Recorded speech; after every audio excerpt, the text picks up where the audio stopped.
Hello friends, welcome back to my channel. ഇന്ന് ഞാൻ തയ്യാറാക്കാൻ പോകുന്നത് നുറുക്ക് ഗോതമ്പ് ഉപ്പുമാവാണ്. അതിന് വേണ്ടിയിട്ട് ഞാനിവിടെ ഒരു 300 ഗ്രാം ഗോതമ്പ് എടുത്തിട്ടുണ്ട്. അത് നല്ലപോലെ കഴുകി വെള്ളമൊക്കെ ഊറ്റി വെച്ചിട്ടുള്ളതാണ്. ഇനി നമുക്കിതൊരു കുക്കറിലേക്ക് ഇട്ട് കൊടുക്കാം. നമുക്കിതിലേക്ക് വേവാൻ ആവശ്യത്തിനുള്ള വെള്ളം കൂടി ഒഴിച്ചു കൊടുക്കണം. നമ്മൾ എത്രയാണോ ഗോതമ്പ് എടുക്കുന്നത് അതേ അളവിലാണ് വെള്ളം ഒഴിച്ചു കൊടുക്കേണ്ടത്. വെള്ളം കൂടിപ്പോയാൽ അതങ്ങ് വെന്ത് കുഴഞ്ഞു പോവും. അപ്പോൾ ഉപ്പുമാവിന് നല്ല ടേസ്റ്റ് ഉണ്ടാവില്ല. ഇനി അതിലേക്ക് ആവശ്യത്തിനുള്ള ഉപ്പ് കൂടി ചേർത്തിട്ട് നമുക്കൊരു 3 വിസിൽ വരുന്നത് വരെ ഒന്ന് വേവിച്ചിട്ടെടുക്കാം. 3 വിസിൽ വന്നതിന് ശേഷം ഞാൻ സ്റ്റൗ ഓഫ് ചെയ്ത് വെച്ചിരുന്നു. ഇപ്പോൾ കുറച്ച് സമയം കഴിഞ്ഞിട്ടുണ്ട്. ഇപ്പോൾ കുക്കറിൽ എയറൊക്കെ കംപ്ലീറ്റ് ആയിട്ട് പോയിട്ടുണ്ട്. ഇനി നമുക്ക് കുക്കർ ഒന്ന് തുറന്നു നോക്കാം. തുറന്നു നോക്കുന്ന സമയത്ത് ഗോതമ്പ് കറക്റ്റായിട്ട് വെന്ത് വന്നിട്ടുണ്ട്. ഒട്ടും വെള്ളമൊന്നുമില്ല. നല്ല ഡ്രൈ ആയിട്ട് തന്നെ ഗോതമ്പ് വെന്ത് കിട്ടിയിട്ടുണ്ട്. ഈ രീതിയിൽ ഉപ്പുമാവ് ഉണ്ടാക്കുമ്പോൾ നല്ല ഡ്രൈ ആയിട്ടുള്ളൊരു ഉപ്പുമാവായിരിക്കും. കുറച്ച് കുഴഞ്ഞ രീതിയിലുള്ള ഉപ്പുമാവ് ഇഷ്ടമുള്ളവർക്കാണെങ്കിൽ വേവിക്കുമ്പോൾ കുറച്ചധികം വെള്ളം ചേർത്ത് വേവിച്ചെടുത്താൽ മതി. ഇനി വേവിച്ച ഗോതമ്പൊന്ന് മാറ്റി വെച്ചിട്ട് നമുക്ക് ഉപ്പുമാവ് തയ്യാറാക്കാൻ തുടങ്ങാം. അതിനായിട്ട് ഞാനിവിടെ ഒരു കടായി ചൂടാക്കിയിട്ടുണ്ട്. ഇതിലേക്ക് ഒരു 2 ടേബിൾ സ്പൂൺ വെളിച്ചെണ്ണ ചേർത്ത് കൊടുക്കാം. എണ്ണ നല്ലപോലെ ചൂടായി വരുമ്പോൾ നമുക്കിതിലേക്ക് 1/2 കപ്പ് നിലക്കടല ചേർത്ത് കൊടുക്കാം. ഞാനിവിടെ എടുത്തിട്ടുള്ളത് റോസ്റ്റ് ചെയ്ത കടലയാണ്. വറുക്കാത്ത കടലയാണെങ്കിലും കുഴപ്പമില്ല. എണ്ണയിലിട്ടിട്ട് നല്ലപോലെ നമുക്കിതിനെ വറുത്തെടുക്കണം.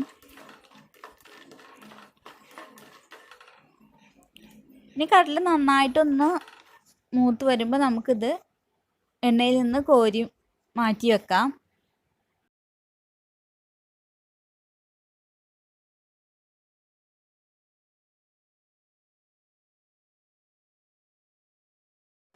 ഇനി നമുക്ക് ഇതേ എണ്ണയിലേക്ക് 1 ടീസ്പൂൺ കടുക് ഇട്ടിട്ട് പൊട്ടിക്കണം. കടുക് നന്നായിട്ടൊന്ന് പൊട്ടി വരുമ്പോൾ ഇതിലേക്ക് 2 വറ്റൽമുളക് ഇട്ട് കൊടുക്കാം.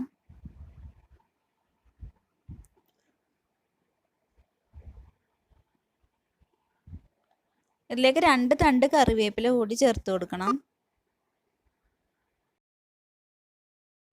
കറിവേപ്പില ഒക്കെ നല്ലപോലെ ഒന്ന് മൂത്ത് വരുമ്പോൾ ഇതിലേക്ക് പൊടിയായി അരിഞ്ഞിട്ടുള്ള ഇഞ്ചി 1 ടീസ്പൂൺ ചേർത്ത് കൊടുക്കാം. ഇനി നമുക്കിതിലേക്ക് ചേർത്ത് കൊടുക്കേണ്ടത് പച്ചമുളകാണ്. ഞാനിവിടെ 1 പച്ചമുളകാണ് ചേർത്ത് കൊടുത്തിട്ടുള്ളത്. ഓരോരുത്തരുടെ എരിവിനനുസരിച്ചിട്ട് 2ഓ 3ഓ ഒക്കെ ചേർക്കാവുന്നതാണ്. പച്ചമുളകും ഇഞ്ചിയൊക്കെ നല്ലപോലെ വഴന്ന് പച്ചമണമൊക്കെ മാറി വരുമ്പോൾ നമുക്കിതിലേക്ക് പൊടിയായി അരിഞ്ഞിട്ടുള്ള സവാള ചേർത്ത് കൊടുക്കാവുന്നതാണ്. ഞാൻ 1 സവാളയാണ് എടുത്തിട്ടുള്ളത്.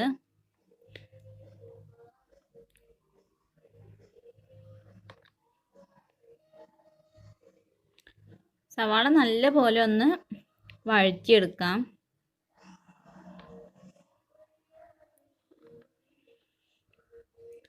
സവാള നല്ലപോലെ ഒന്ന് വഴന്ന് ഗോൾഡൻ കളർ ആകുമ്പോൾ നമുക്കിതിലേക്ക് വേവിച്ച് വെച്ചിട്ടുള്ള ഗോതമ്പ് ചേർത്ത് കൊടുക്കാം.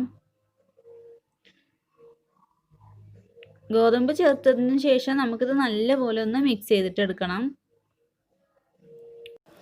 അപ്പോൾ എൻ്റെ വീഡിയോ നിങ്ങൾ ആദ്യമായിട്ടാണ് കാണുന്നതെങ്കിൽ മറക്കാതെ ഒന്ന് സബ്സ്ക്രൈബ് ചെയ്യുക. കൂടെ വരുന്ന ബെൽ ബട്ടണിൽ ഒന്ന് ക്ലിക്ക് ചെയ്തിട്ട് ഓൾ എന്ന ഓപ്ഷൻ കൂടി സെലക്ട് ചെയ്യുക. അപ്പോൾ ഞാനിടുന്ന എല്ലാ വീഡിയോസും നിങ്ങൾക്ക് നോട്ടിഫിക്കേഷൻ കിട്ടും. പിന്നെ എൻ്റെ വീഡിയോ നിങ്ങൾക്ക് ഇഷ്ടമാവുകയാണെന്നുണ്ടെങ്കിൽ ലൈക്ക് ചെയ്യാനും ഷെയർ ചെയ്യാനും മറക്കരുത് കേട്ടോ.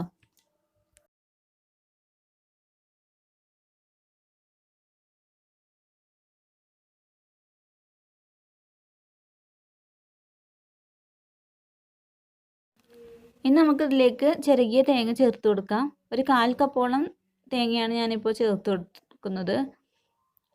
തേങ്ങ കൂടി ചേർത്തതിന് ശേഷം ഉപ്മാവിൻ്റെ എല്ലാ ഭാഗത്തും തേങ്ങ എത്തുന്ന രീതിയിൽ നന്നായിട്ടൊന്ന് മിക്സ് ചെയ്തിട്ടെടുക്കണം.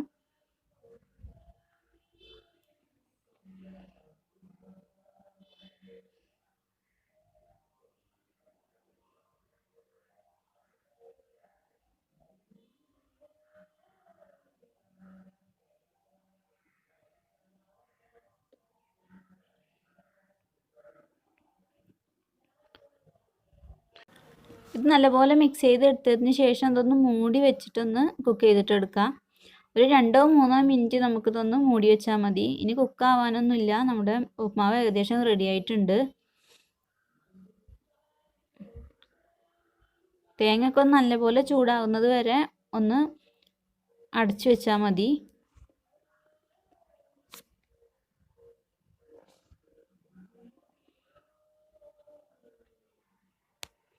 ഇപ്പോൾ ഒരു 3-4 മിനിറ്റ് ഞാൻ ഇത് അടച്ചു വെച്ചിട്ടുണ്ട്.